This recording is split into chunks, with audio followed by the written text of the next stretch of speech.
So are we ready to go? Yes, I think we are. Yeah. You go ahead, yes.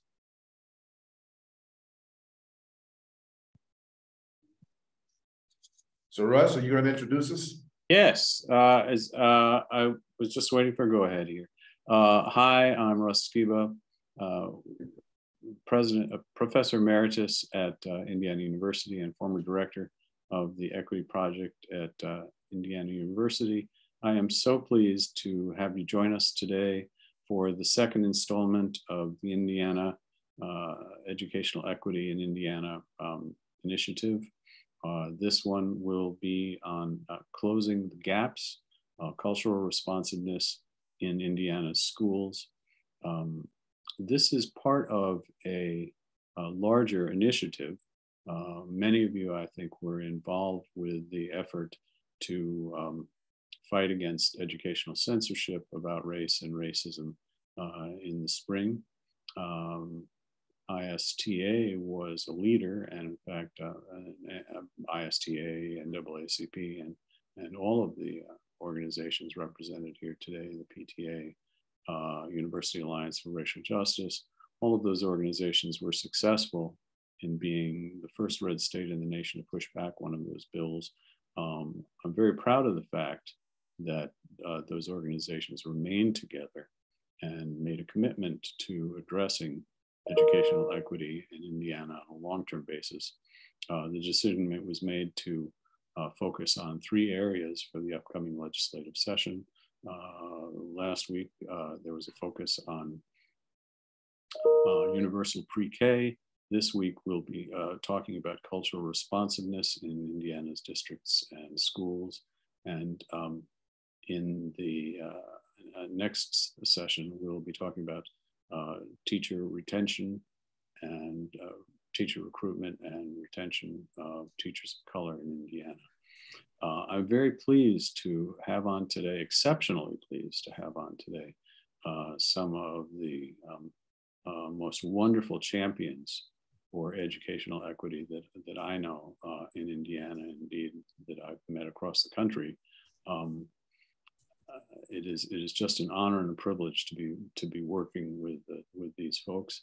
Just want to quickly go through who you will be hearing from today, and then I will turn it over. First, we'll start out with Dr. Hardy Murphy, who is a retired school superintendent and has a long history of working for equity in the schools. He has testified in front of the U.S. Civil Rights Commission and has been a monitor on DSEG efforts. So his efforts have gone on for a long time and I think been quite fruitful. He'll be followed up by Mark Russell, the director of the Urban League in Indiana. Mark is widely known for his tremendous efforts here for a long time, and most recently has helped lead a very significant effort called Business Equity for Indiana to look at the implications of disproportionality for workforce development. It's a very important issue. After that, we'll be hearing from Adua Alwan. She is a PhD student at Indiana University in public policy. And she's thought very deeply on issues of immigration and cultural responsiveness. So we'll be pleased to hear from her. Then we'll hear from Dr. Gwen Kelly, who is the vice president of the Center for the Children's Policy and Law Initiative. There are some days where I just can't quite translate my acronyms into real words, but regardless of the acronyms or the words, CPLI has been doing some of the most amazing work in the state of Indiana for a good 10 years in terms of really effectively creating a policy change in both education and juvenile justice. And Dr. Gwen Kelly, of course, goes back quite a bit longer than that in her efforts as really a champion for civil rights and children's rights in the state of Indiana. We're very honored to have her here with us today. And then we'll close the presentations with a presentation from Dr. Buchanan Rivera, Equity Director at Washington Township, Dr. Patricia Payne, who, if I went into any depth on her experience, we would be here throughout the rest of the day. I know many of you know of the phenomenal work she has done in IPS, and in fact as an advocate for Black and Brown students throughout the state. And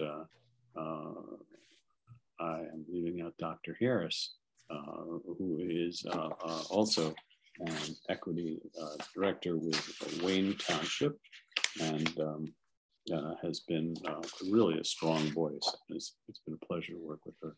So with that, I'm going to turn it over. Mark, it's so good to see you. I'm glad you're here with us today. I hear you had some parking problems, so glad to see you.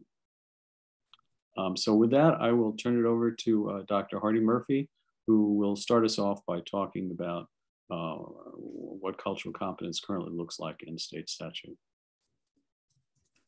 And you appear to be muted. I think it's important to stake out the ground. So that's what I'd like to do here now, because you'll find that the term cultural competence and how IDOE and schools in the state are supposed to translate this legislation and the code to policy and practice, it's a fairly comprehensive array of references. So that's important. So if you can pull that slide up so we can just show people.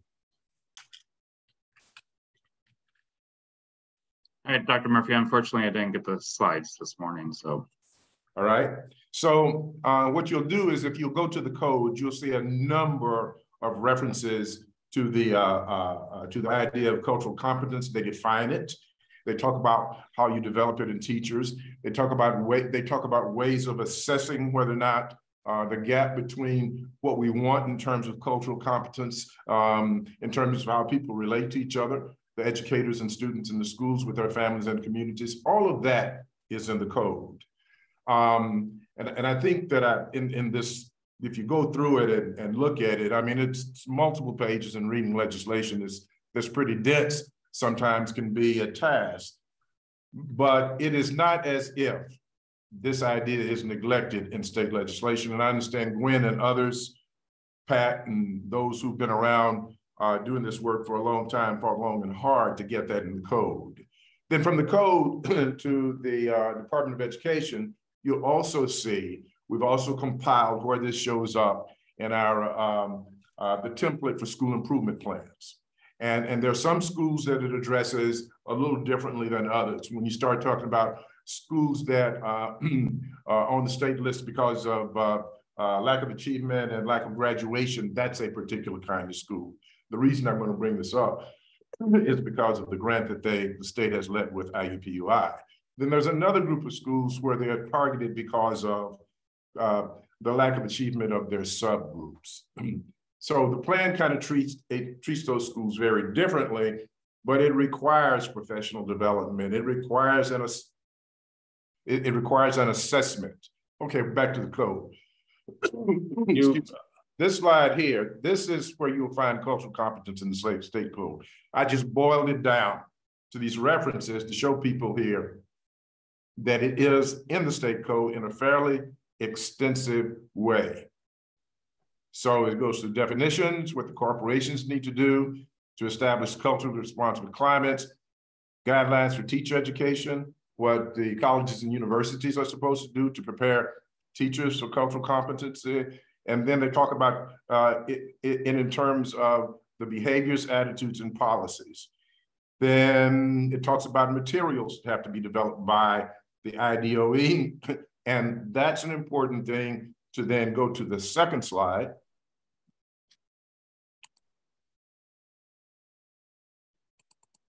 Slide 2 shows you where it shows up in the school improvement plan template. So it talks about the curriculum, the instructional program, the safe and disciplined environment, how cultural competency is required for all that, the strategies have to be provided.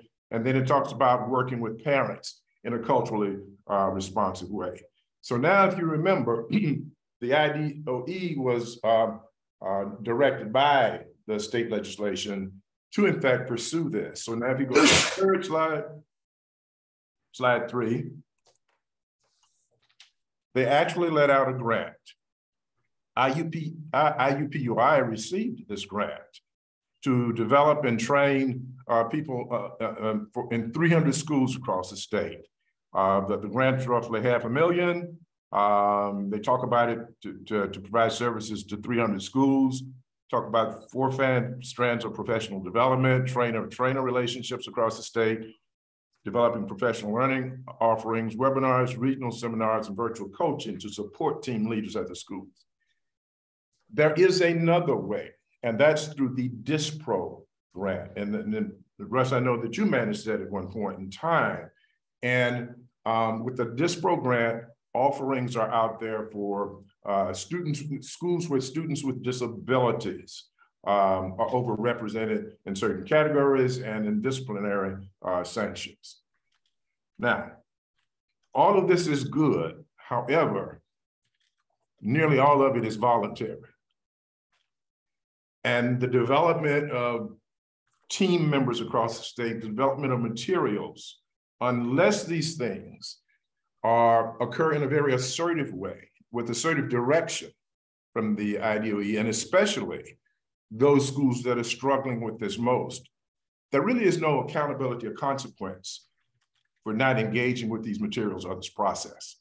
So I think it's important to know when you stake out this ground, it's in the code, it's in the school improvement plans, there's a grant that's been let out to do it, and then with the DISPRO initiative, when you have certain racial and ethnic groups out of compliance in terms of students with disabilities, I would suggest that we need to go beyond students with disabilities for one thing, and 2, there needs to be some consequences in terms of having districts engage with this process so that they have personnel, and those personnel are intricately involved in the leadership and management of the corporations and the school districts. So that's my snippet on how to define the lay of the land, Russ. And I think we can move on to the next person now. Thanks very much, Hardy. Dua, would you take it away on the importance of cultural responsiveness in our schools? Yes. Hi, everyone. As you see, obviously, what Dr. Hardy was sharing, that we already know that this is extremely important. So when we zoom out, cultural competence in education is about producing better outcomes. And these better outcomes are not only for teachers and their students, but also for society at large. They're better outcomes for those who belong to the dominant culture, as well as for those who are outside the dominant culture. So in education, cultural competence functions as a way, what it's supposed to do, it's supposed to function as a way to facilitate learning and growth, as a way to demonstrate respect for human dignity, as a way to express the value of others, and as a way to support every student and build trust. This year, this might not be a surprise for a lot of you, but the number of immigrants in the US hit a record high at 47 million. But please keep in mind that not all foreign-born individuals are created equal. Those who are favored for their education or wealth do well, or do better, and often count as white, regardless of the color of their skin. However, those who are less fortunate, who perhaps have refugee status, tend to expose the lack of cultural competence that Black students have been dealing with for centuries. The difference today is that we have the knowledge and the skills to get this right. See, as an immigrant myself, who came to this country at 17 after being a refugee and living in 5 different countries, I truly expected the education system in the US to be doing a fair job. Instead, I came to realize that immigrants will never be respected or treated fairly or afforded an equal opportunity until Black students are given a chance at success. The serious consequences of generations falling behind in schools affect society as a whole. These historical inequities hold us back as a nation, affecting how we understand our American identity and how the world interacts with us. At the core of cultural competence is self-awareness, which helps young students realize and appreciate what binds us together. It's really important to not understand cultural competence as a divisive measure. Students who are valued and supported have a better chance to reach their potential and be productive citizens. You see, being fair and respectful and being reasonable with those who differ from you is all subject to human efforts, and we're all fallible. Administrators, teachers, parents, policymakers, curriculum and test creators, etc. This is why cultural competence on a systemic level is critical. It creates a system that promotes trust, and we can all rely on it as a reference point and be held accountable to it.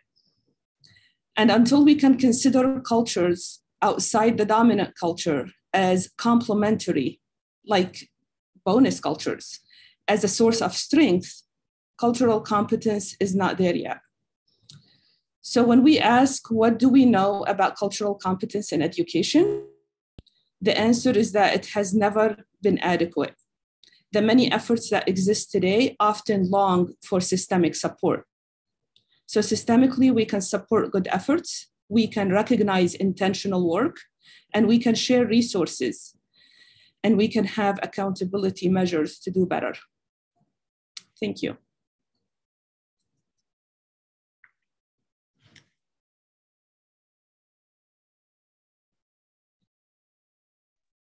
Thank you, Dua. Next, we'll be hearing from Mark Russell of the Urban League to talk about the interface of cultural responsiveness and workforce development and skill development, the soft skills that our employees need throughout their employment. Mark, please take it away. Sure. Afternoon, everyone. Can you hear me? Can you hear me? Okay, great. Yes. Thank you. Yeah, so the interface of workforce skills and cultural competence. If you could repeat the question, that's all I'm asking. That from the perspective of the report, Business Equity for Indy, made a very important point about how important cultural competence is with respect to workforce development in Indiana, and how our state is hurt by continuing disproportionality or disparities in academics and behavior, and particularly in the development of the types of interpersonal skills that our workers need to be successful in their careers. Can't be left alone today. Turning that off. Yes, I'm part of BEI, and it was very much emphasized on the need to have those skills, soft, hard, and otherwise, if our state and our specific economy is to be competitive with other venues that do emphasize and have it. So what we're looking at is emphasizing that to existing businesses, but as well as education institutions, so that they know that their students are fully rounded in terms of what employers are looking for. So I think to emphasize the need for that, of all places, you would think, look at Eli Lilly and the $1 billion investment that they made in North Carolina. Part of that was because of the academic skills of the workforce there, but also they are attentive to that issue. So when Lilly goes out of state to say they're going to make $1 billion investment in in a facility, it says something about what we're lacking, not only in terms of student skills, but also that needed diversity and emphasis on equity. So if we have some of these laws, and I appreciate Dr. Murphy's presentation on what was existing in the statute, because I knew it was there, I didn't know where, so that's very much appreciated. And I'll be sharing that with BEI. But you need to have those skills. This is not the world of our parents or even us when we were in school. It's hard for, and I always remind our students that they are not minorities. And if you look around the world, most people are not white. And that is a hard message for, oftentimes for white folks to understand. And the majority of the world is also not Christian. I'm a proud Christian minister, but these are things that our students need to know and to be able to grapple with, particularly in the workforce. I know I myself had an experience when I was an HR director for a local nonprofit of having a Muslim employee, and we had to accommodate, make sure his time was given for his daily prayers. So these may seem like small things, but they're not. And yes, I see your point, Russ, on the, if I could finish, I see your point on the fact that they're not, our students are not minorities now. But again, that's not what's being taught in the classroom, regardless of what the reality is. So we need to be attentive to the fact that these issues are out here. Our legislature certainly is not aware of the fact that our school demographics are changing, or that the world is not the world that they grew up in. If they were, we wouldn't be having these false flags and issues such as CRT. You know, we need to bring our education at least to the 20th century and hopefully to the 21st. But it's very important that we know that, and that our political leaders know it. The business community is increasingly well aware of it, but they have to, because they grapple with those issues every day. For them, it's a matter of survival and competitiveness. So that's my thoughts on that. But again, what we need to do is not distracting, Russ. I saw your note there. What I think we need to do is to emphasize this fact. Part of the things, look at workforce and what was done, and I'll conclude with this point. Look at workforce and what was done in terms of the educational scholarships for tutoring. I've known Representative Banning for over 10 years, but that was the first time he invited me to his office to discuss a legislative proposal that was pending. And I was very appreciative of it, and I was very appreciative of his approach. Our education scores, and I will continue to emphasize this, wherever you believe about standardized testing, our I-Learn scores and our I-STEP scores, particularly for Black students, in some cases where non-English speakers are performing better than they, we have to declare that our state is in an educational crisis mode for Black students. If you cannot have a passing rate of 14% among Black students for being proficient in English and math. We all know you first learn to read the first 3 years of school, and after that you read to learn. And we've got fundamental problems with literacy, or the lack thereof, to be specific, for our Black students. The high waiver rates, which I have not had an update on what they are. I'm going to seek that from our new higher ed commissioner and Dr. Jenner. But these rates are wholly unacceptable. You cannot have, even before the pandemic, you had 1 of 4 Black students receiving graduation waivers.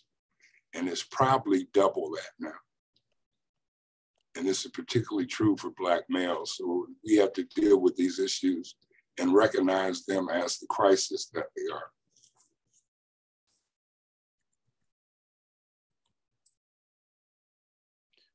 Thanks very much, Mark. Those statistics are troubling and I think really emphasize the need for us to recommend legislation that is going to address that. And so I want to turn it over to Dr. Gwen Kelly. Many of you know how committed she's been as vice chair of the Children's Policy and Law Initiative. Got it? Is that okay? Did I get it that time, Gwen? Thank you. Anyway, she was also extremely active with the Indianapolis NAACP and the state NAACP, and has been one of the authors of the Black Academic Excellence Plan released this past April by the NAACP. If you have not had a chance to look at that, we'll include that, that link in the chat, and I'd highly recommend you're taking a close look at that Black Academic Excellence Plan. It's just full of a wonderful long-term agenda for the state. So I'll turn it over to Gwen. She can talk about that plan, and in particular, a recommendation for instituting an office in IDOE specifically to look at many of these issues. Please, Dr. Kelly, take it away.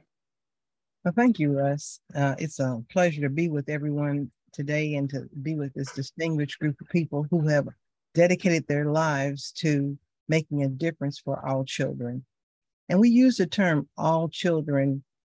Sometimes when we say that, we do mean to be inclusive, but something is happening when all children are not succeeding under the all children banner. When we say that we want all children to do well and be valued and feel respected, it's not happening for every group and population of students. And so we, at the NAACP, decided that it was the state needed a plan in order to move forward to make a difference in what's happening with our minority students, especially Black students in particular.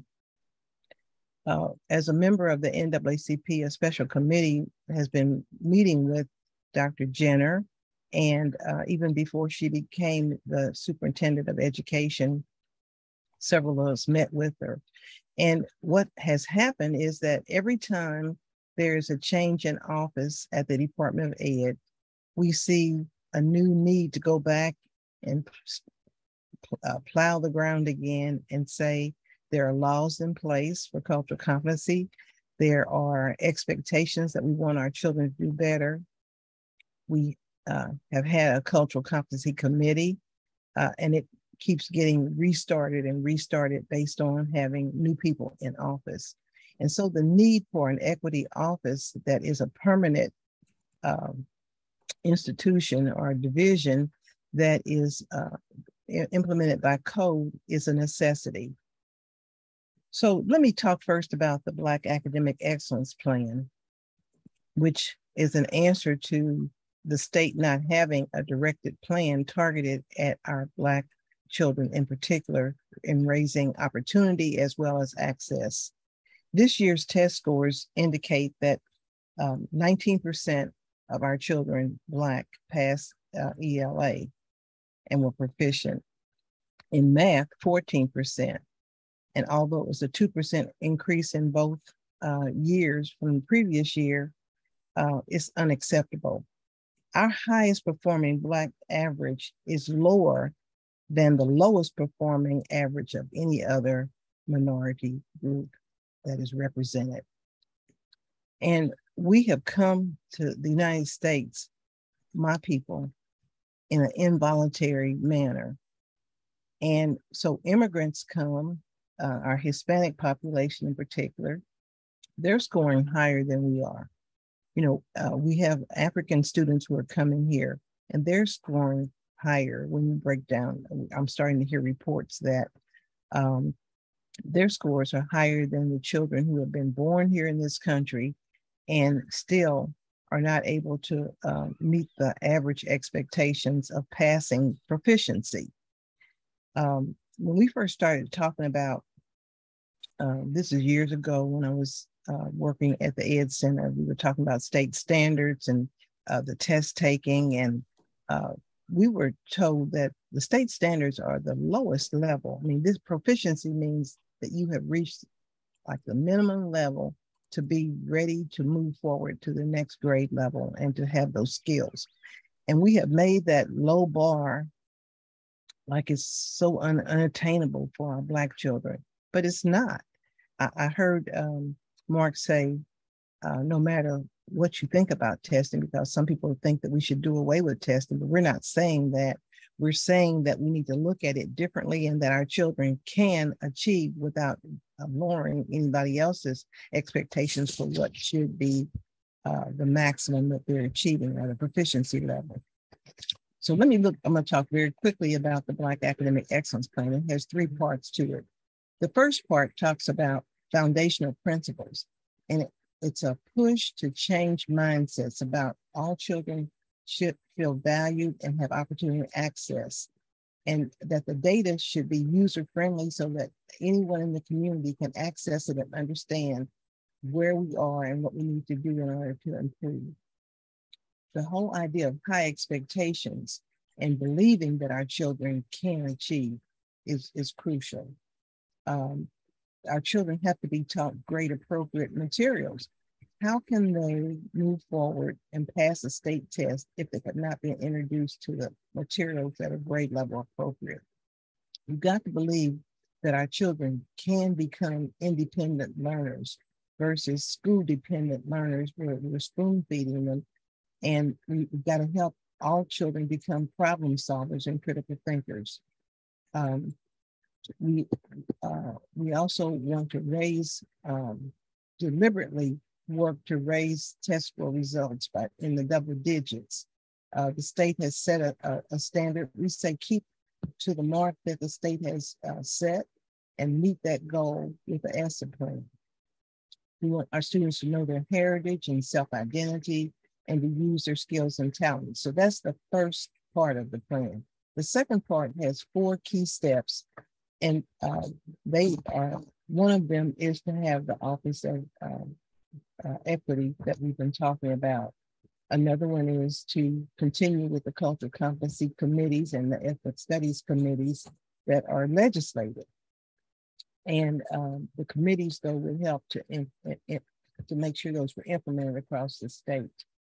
And then there's strategies for actually improving what happens with cultural competency.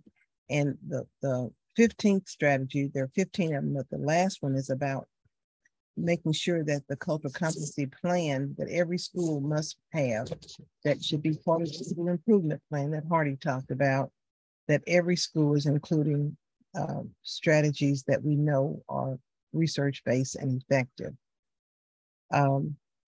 There's been question about whether there should be a diversity and equity officer. And we say, yes, there should be. And the reason is that without someone in a specific office or with specific responsibilities to make sure that this happens, it's not going to happen. It hasn't happened yet. We've seen districts who have put a focus on diversity and inclusion, and we're seeing a difference in those districts because the expectation is there that we are going to work seriously and deliberately to meet the needs of the children who are underperforming at the highest level. So an equity officer would, we're thinking would have 4 key roles. One would be to monitor what is really happening with diversity and equity data, especially with discipline and academic data. The 2 things go hand in hand.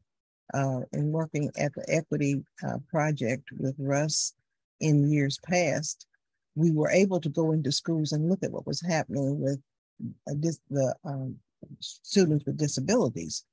But also, as Hardy said, the general ed population no one is really saying if you don't do certain things or meet certain guidelines, that there's any consequence. We know that schools have different levels and ratings, and that that's a classification that they can be placed in, and they receive more help.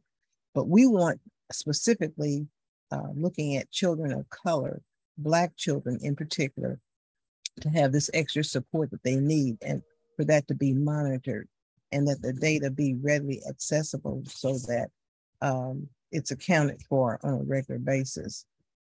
We also would like to have a report made about what schools are doing. Are you really doing equity audits? Are you trying to see what needs to change within your district? And then to provide technical assistance. It's one thing to point out the problem, but it's another thing to really work toward the solution. I believe that no one gets up in the morning and says, I'm going to fail Black children. This is what's happening. And we believe that people can get up in the morning and say, I'm going to do everything I can to make sure that all children succeed.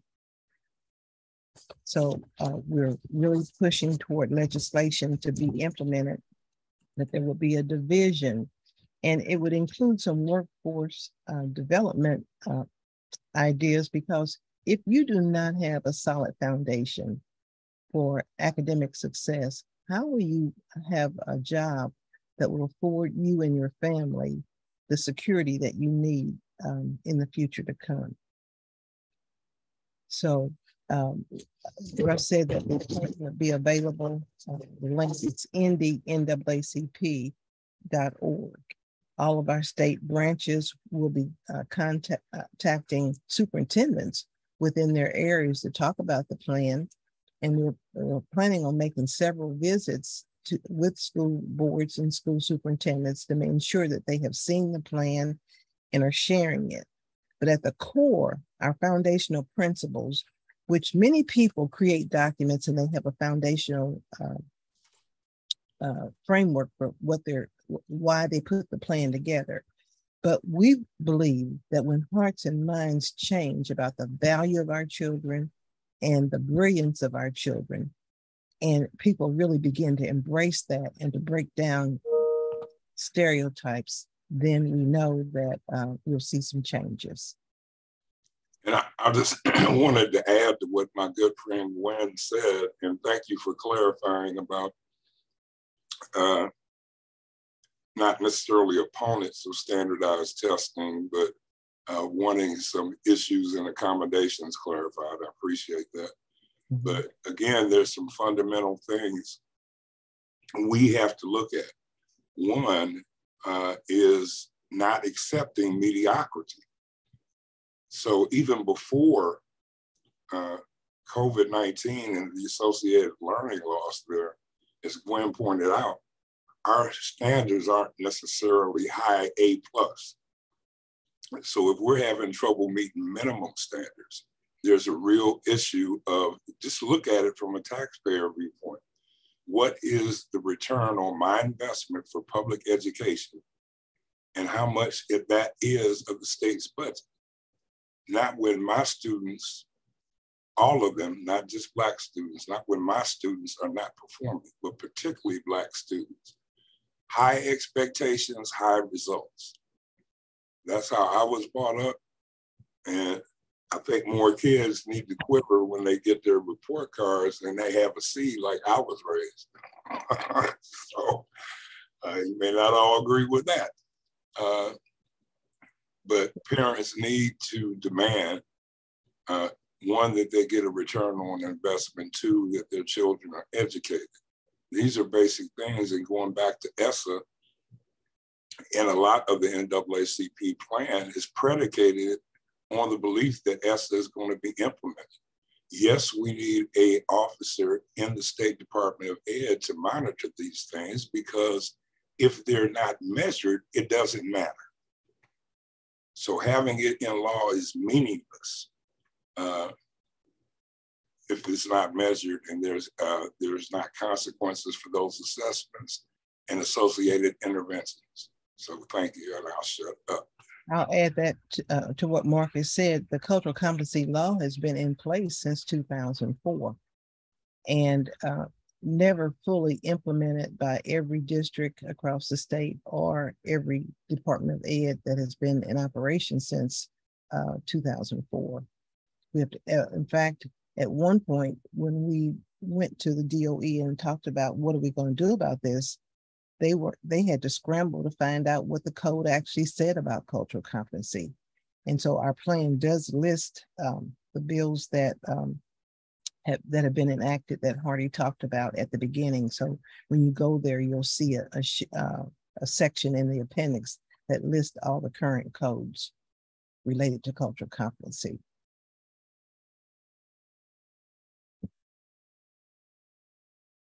Thanks so much, Gwen. Dr. Kelly has laid out for us, I think, a really clear rationale for why we need that Office for Cultural Competency. I'd like to turn it over to Dr. Erica Buchanan Rivera, Dr. Pat Payne, and Dr. Danita Harris. They have, between them, a huge amount of experience as teachers, principals, and currently administrators in charge of diversity, equity, and inclusion for their districts, and have had a tremendous opportunity to see what cultural competence, cultural responsiveness, culturally sustaining education looks like in practice. So I'm going to turn it over to them to talk about what it looks like in practice, and particularly the impact that it has on the students in those classes in terms of their improvements, how they respond to it, how it improves their lives. So I think, Erica, I believe you were going to start. Or if I'm wrong, please just go in the order that's best for you guys. Sure. Greetings, everyone. Before delving into that question, I think it's important to start with historical context, because to teach Black and Brown children means to know their history. The desegregation of schools did not automatically equate to culturally responsive, inclusive practices following the ruling of Brown versus Board. And we know that because there had been systemic injustices for centuries that were present through government-sanctioned laws. And many Black and Brown children entered spaces following the ruling of Brown versus Board that were dehumanizing, where histories were not acknowledged and where identities were erased through the curriculum. And we did not see multicultural education emerge relatively into the 1970s through the work of Dr. Gloria Ladson-Billings, Dr. Geneva Gay. And here in 2022, we still have many schools across the state that are grappling with how to be responsive to the needs of Black and Brown children. So this is ongoing intergenerational work that we have yet to figure out across the state in terms of articulation as well as implementation within schools. And we are in a state of emergency when it comes to servicing and responding to the needs of Black and Brown children within our state. And so as I think about this work within the district that I serve and how we are elevating and prioritizing cultural responsivity, it is important to start with the self-work. And so I talk with educators, quite frankly, about immersing in the mirror work. You know, we have to deconstruct ourselves, in other words, and really think about how we have been socially conditioned to understand our humanity and the humanity of others. We have to consider our beliefs, our ideologies about Black and Brown people. We have to think about the ways in which we show up into justice-centered work. Because if this work doesn't show up in our everyday lives, then it's not going to transcend into a lesson plan or your curriculum or the classroom environment. And so that critical self-reflection is so important. And that is the work that I am helping our educators to be involved in within Washington Township, the work of building a critical consciousness around issues of race, to understand the shaping of social inequities, to understand the role of our power to create just systems, and to also consider how we may be in a position to perpetuate some of the disparities that we are seeing within systems. And that takes strategic and intentional work where we are talking about race, we are talking about the oppressive conditions that exist within school environments, and we are also working through the process of dismantling the barriers that are prohibiting success. And so within our district, we are prioritizing anti-racist work, and we're very unapologetic about it. It's important for us to understand how some of our systems produce racist outcomes. When I'm talking about racist outcomes, I'm not talking about interpersonal relationships. I think sometimes when people hear the term racism, they think about violence, they think about white hoods, they think about dehumanizing language. I'm referring to the systems that are producing unequal outcomes for Black and Brown children. Those are the systems we have to interrogate. Those are the systems we have to challenge. And those are the conversations that we are having within our district. And it's hard work because it's human work. And we're all coming into this work with different backgrounds, beliefs, and understandings about how to implement pedagogical approaches for children. And to be frank, we also know that this work rests heavily on white teachers.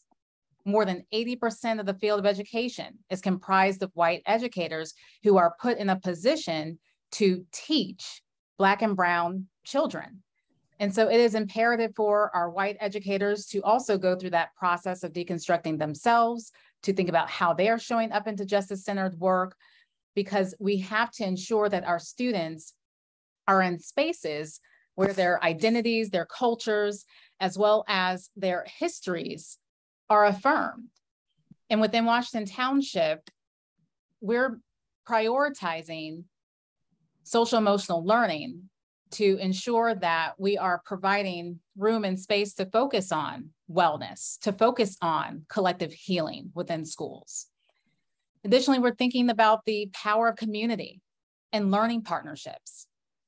Our families need to be a part of this journey with us to eradicate barriers. We cannot do this work in isolation. And so it's important to tap into our community. When you think about our ancestors and all the movements, the liberatory movements that took place, we saw community organizing. There was mobilization. And so we have community coalitions within our district where we have NAACP and other agencies, parents, educators working together to have some of these courageous conversations. And these conversations, as mentioned, are hard, and they're supposed to be, because we have a lot of work to do to unravel 400 years of systemic injustices that have materialized into these disparities that we see in educational systems. And so part of my work is looking at the policies, the systems, and the practices that educators are implementing across district to facilitate critical conversations about the outcomes we're seeing in schools, and to put educators in the position within professional learning communities to have these courageous conversations about race, data, and how to utilize data to drive instruction, but importantly, how to use data as a way to become a reflective practitioner of self. So we can have educators thinking about the pedagogies that they're implementing within the classroom, how students are responding, and to also consider how beliefs are influencing the practices that exist within the classroom environment. Because the ideologies that we carry into the world, we better believe they're going to eventually make their way into the classroom if we don't do the self-work to understand how we are showing up into the work of racial equity.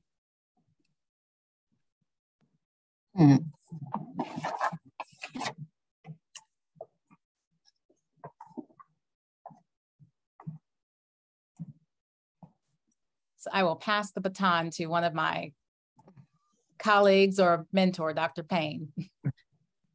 Our mentor. Back at you, Gwen.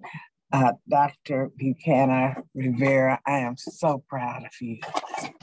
I am just beaming when I hear you talk and when I read your book. So keep on keeping on, as I know you will. Okay, I don't have but 5 minutes. This is going to be hard.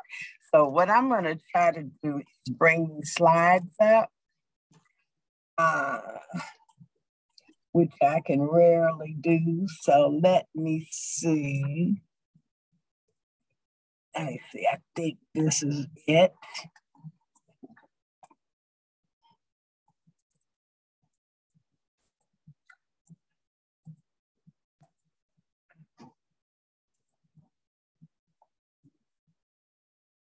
Yes, I'm going to start my slides with this. Well, I got another name for him, but I'll say gentlemen. You all should remember this from when we were in the battle and still are in the battle with the legislature. And I believe he is or was head of the Senate Education Committee. And you can read what he said about Black children. This is why our work is so very, very important, because he's not the only one thinking like this. I'm just going to very briefly take you through some slides that show how we in the Indianapolis Public Schools have moved from a moment to a movement. And Gwen was part of this all the way. Yes, you are. Yes. When I came into the classroom in 1962, yeah, I've been around a long time. But that's because Black children are still at the bottom. That's why I'm still here. My classroom, which was a segregated classroom, full of Black, beautiful children, but the resources and the textbooks I looked at did not reflect them. In fact, the only thing that reflected them in the textbooks was the chapter on slavery. So right away, I said, oh, hell no, this cannot be, you know, this cannot be. I said a worse word, Gwen, but I'm not gonna say that word. That's when my moment, we talk about how in IPS we've moved from a moment to a movement. And so this kind of shows you the outline. I was teaching second grade for 25 years, in fact. And, but the whole time we were fighting to get this going. And so the Office of Multicultural Education opened in 1987. The museum opened in 1998. Then the Office of Multicultural Education evolved into what we have now, the Office of Racial Equity in 2015. And that's when our racial equity training started with another superintendent who we had in here. Our racial equity training has now been going on since 2015. And many of you have been through it or something like it, but the overall goal of this training is systemic racism, and hopefully show people why Black children are always at the bottom because of the policies, the laws that were put in place back in 1619 and have never, ever changed. I mean, some of the laws have changed, but the residue from them is still there. Plus, they've come up with many other new laws and policies. People need to know about this. And as Dr. Buchanan said, our teachers are 80% white. I think in IPS, our teachers are now 90% white. So that just means they have an entirely different experience than the children that they teach. Institutional racism, we want people to know that those are the bookends that hold all the other isms firmly in place, all of them firmly in place. So in our schools, we have, every school is an equity school. We have school equity teams.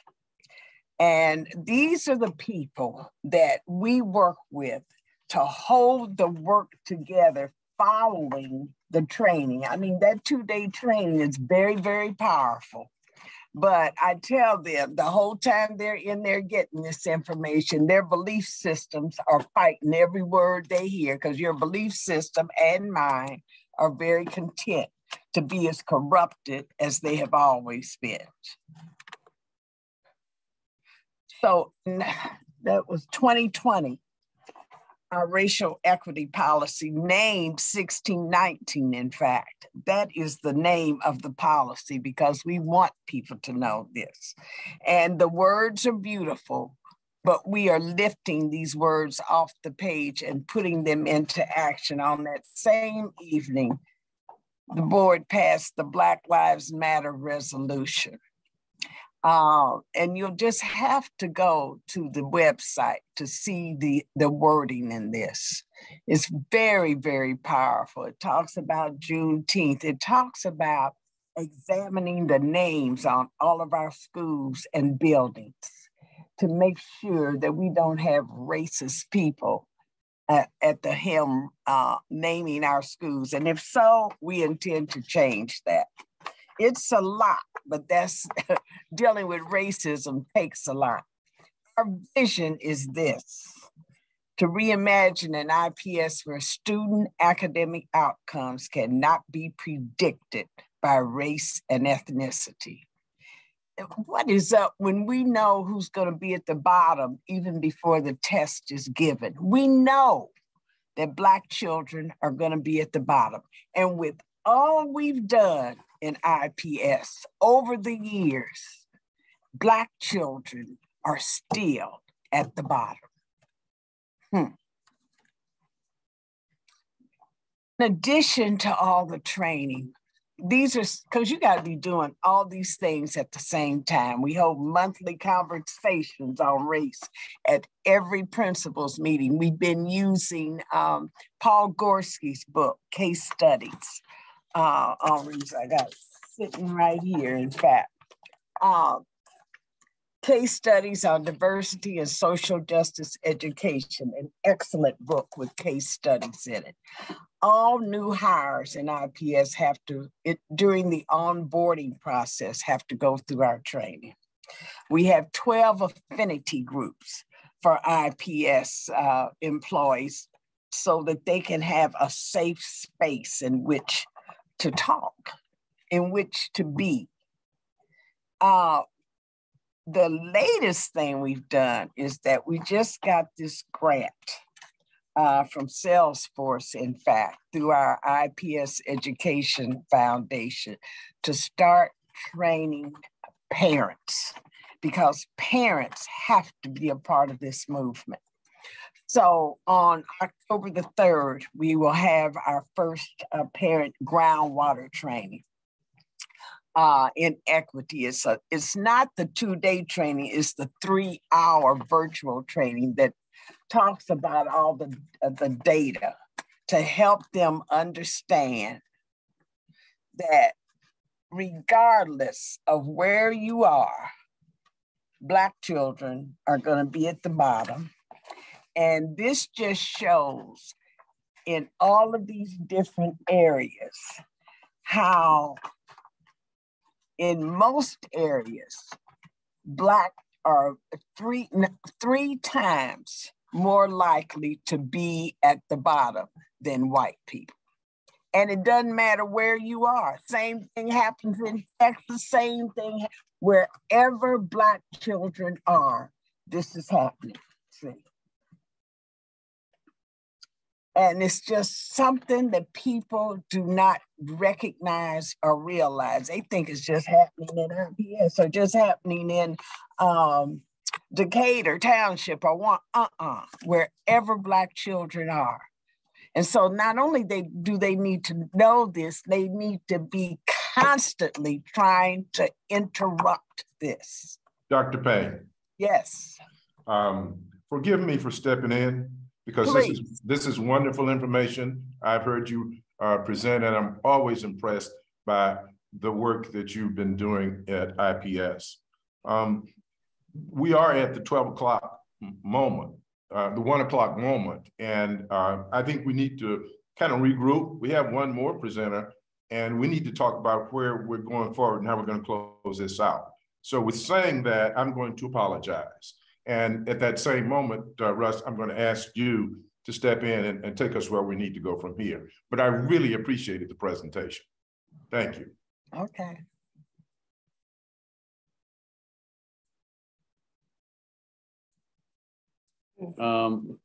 Thank you very much, Dr. Payne.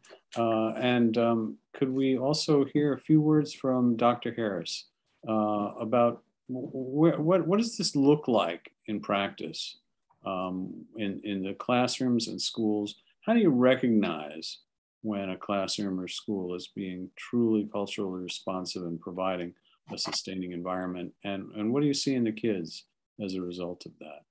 And I'll be brief. I know we're at our 1 o'clock mark. I don't think there's anything that I can say that my colleagues hasn't already stated when it comes to professional learning and the need to change mindsets. I will say that in the MSD of Wayne Township, we've really worked very hard at curriculum and instruction. So going beyond just the access and opportunity to really looking at outcomes. And so several years ago, we attended the IBE conference, and the New Teachers Project had a report, The Opportunity Myth. And that really challenged us to really look at our curriculum in terms of what's guaranteed and what's viable. And I can recall those 4 key points in that, and that was access to grade level curriculum, which we've already heard. And so ensuring that we have those materials and resources available that are at students' grade level so that teachers don't dumb down, but instead we ensure that they have high expectations based on the materials and the resources they have, strong instruction, which that's where culturally responsive teaching comes in, deep levels of engagement so that students are bringing their funds of knowledge to the classroom. Zaretta Hammond says it's best when she's saying, you know, look at what students bring, what assets are they bringing? And you take that with grade level content, and she says, and you mix it all together. So working with our teachers to mix the instruction all together, but really moving our students from being dependent learners to independent learners. And then using data, disaggregating data to ensure that those outcomes are what they should be, and disaggregating that data by race and ethnicity to ensure that the outcomes are what they should be. Excellent. Thank you so much to all of our presenters, Dr. Cannon Rivera, Dr. Harris, Dr. Payne, and everyone else today. I want to, I'd like to go ahead and take a couple minutes really quickly to frame the recommendations that the Cultural Responsiveness Working Group has been working on pretty much since May. And it has been such a joy and a pleasure to work with all of the wonderful folks here today and watch these recommendations evolve over time. It's a tough issue, because when you have something that clearly as it is about cultural competence in our state statute, something that is that clear in state statute, but we as a state have not been able to find a way to make sure that is always happening at the level that the legislature clearly intended it to happen. And so let me go ahead and without further ado and see if I can share my screen with you. About the recommendations that the Cultural Responsiveness Working Group has come up with. And I think it won't be any surprise to anyone from what you've heard from Dr. Kelly of the NAACP plan and others in terms of what we need. And so the prime recommendation is for the Indiana Department of Education to engage in a series of overarching and overlapping, I should work on that. I think that's a pretty good word, right? Overarching activities that will ensure that cultural responsiveness is a central part of education, is the central part that we say it is in our statute. First of all, to monitor the status of cultural responsiveness in schools across the state. What districts are performing at an exceptionally high level and might serve as model for other districts around the state? What districts are we looking at that you know, there have been attempts, but they just haven't had the support needed to move forward? And what districts really need to put in a lot more effort on cultural responsiveness? To assess the status of cultural responsiveness in districts, how is it actually happening? To hold districts accountable. We have a grading system for education of schools throughout the state, and it would take very little in terms of statute just to say, you know, one of the criteria that we are going to put in place for our accountability is the extent of cultural responsiveness. There are some folks say that what happens gets measured, and if we indeed do the measurement and hold districts accountable, I think we can expect better progress. And then that we provide that DOE, this was a mistake, I'm so sorry for that piece, that the IDOE provide technical assistance across the state of Indiana, resources that schools could help, connecting districts with professional development across the state. To fulfill these goals, it's really clearly going to require an ongoing commitment. That is something that continues across administrations, that becomes an institutionalized part of the Department of Education. So we're recommending that IDOE establish a division of educational opportunity to follow through on those goals that are mentioned above, but also to have a lens that to sit on the central cabinet of IDOE and provide a lens to ensure that cultural sustaining practice is a key lens, a key way of evaluating all decisions that we make about education in the state of Indiana. We have certain other lenses that we use, like achievement, like critical thinking. And if we are serious in the state about making sure that we implement the statutes that have been in place since 2004, we need to be beginning to develop a habit pattern whereby it just becomes natural for everyone in the state and in the Department of Education to say, okay, we've looked at this from the standpoint of critical thinking. We've looked at this from the standpoint of academic excellence. We've looked at this from the standpoint of workforce development. Cultural responsiveness plays into all of those things. Let's make sure we're looking at it through the lens of cultural responsiveness as well. So that's the end of our presentation here. My apologies, we have gone over. I know some of you are still on. What I'd like to do is for anyone who'd like to right now, if there are any questions or comments about this, and just take about 5 minutes before we close, if there are any comments. And I'll, in the meantime, look at what is in the chat and see if I can pass those on to anyone. Russ, I want to look at Hardy's question about the difference between an independent learner and a dependent learner. I know Danita referenced that, and that comes from Zaretta. Zaretta's Hammond's work.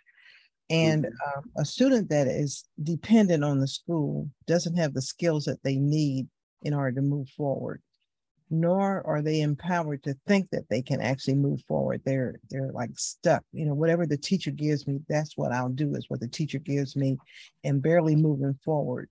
And I produce work that the teacher gives me an A on it, but the value of that A is not the same everywhere you go, because it's based on the teacher's mindset about this is all that you could do and you did well on what I gave you. It doesn't have to be necessarily grade level appropriate. Dr. Kelly. Yes. I really do understand what a dependent learner is and an independent learner is. Okay. I've looked at the book and I've looked at what she says about it. I happen to think that Black children are independent learners. They just learn different things in different places. It's only when they come to school that they cease being dependent learners. Well, I'm agreeing with you. And only when they come to school that they cease to be able to get the big idea and think conceptually. On that. I'm agreeing. So I just think it's wrong for us to characterize them, to frame their capabilities that way, because it not only does it confirm the stereotype, it's what created it to begin with. Language is powerful. And I think we have to be careful that we don't put all Black children in the same bucket. There are some children who are dependent learners that are Black. There are some white children that are dependent learners. I agree with that. The proportion of students that are Black, there are more dependent learners than independent learners. That only plays itself out when they come to public school, because they do a lot of learning on their own before the school day begins and after the school day ends. That's my point. Okay, I can agree with where you're coming from on that. But I also think that we have to do more to help our children become independent thinkers and ready to move forward and really embrace learning, because they've been engaged and motivated to learn. Thank you guys very much. I think what I need to do is to bring us to a close. We are taking up a lot of time, and I really appreciate the time that has been. I want, go ahead, Pat. I had one more slide, and I'm going to share it now because I think it's relative to all of our work, and it's something that Dr. Asa Hilliard said. I don't have to tell you who he is. And it says, when you begin to do things that raise the achievement of the poorest and disenfranchised students, you may not always get applause. You need to be ready for that. Thank you very much. That's excellent. If you want to type that into the chat. Okay. Closing up, that way we will we'll be sharing this chat with everyone, and so it will go into our legacy here. If you would be so kind as to share that. I want to highlight the question from Ms. Gilbert. How is the IDOE holding districts within Indiana accountable for ensuring that strategies and approaches toward diversity and inclusivity are being implemented for ESSA? And I think it's pretty clear that in 1 hour, we can't begin to answer that question, but it is the central question that has been driving the work of the Cultural Responsiveness Working Group. And hopefully, as we move through the fall, we will be crafting, not hopefully, as we move forward, the recommendations that you saw today will be crafted into legislation, and we will be working with legislators on both sides of the aisle very clearly. We don't really have an option on that, so that is what we'll be doing. And we'll be, our hope is that legislation will go to the LSA, it will be translated into actual language, and you'll see that on the docket come January. And so we will be coming back to all of you in January with a very strong plea to help support the kind of recommendations that came out today. And in closing, I want to say one other thing. I loved the interaction just now between Dr. Hardy and Dr. Kelly, and I'll tell you why. I have had the honor to witness conversations about cultural responsiveness and what we should do about improving equity in our school in many states, and even, God forbid, at the federal level. And most of the time when I witness those conversations, I am longing to come back to Indiana. because the quality, the depth, the richness, the heritage of those conversations in our state, I would say rivals or possibly beats anything I see in any other state or at the for certain at the federal level. So I want to make a statement here that I think some of you may regard as kind of outrageous, but you know, I don't think it is an accident that we were the first red state in the nation to beat back that anti-CRT bill. I don't think it was an accident that the Black and brown communities here were central in pushing back against the anti-abortion bill. Yes, there was a Republican judge that stopped that bill, but it was the context that was created by the pushback against that bill that I think eventually led to it slowing down. I truly believe that Indiana is becoming, because of the efforts of people like the people you see here today, I truly believe that Indiana is becoming a very important place where these conversations are there. It's going to be a crux, I believe, of these things. So I think the next legislative session with these types of proactive approaches that we're seeing is going to be a very interesting one. And I hope that you will all pay very close attention and join us in supporting the work of the Educational Equity in Indiana initiative when it comes around this spring. Again, thank you so much. And I want to big applause for our excellent panelists today.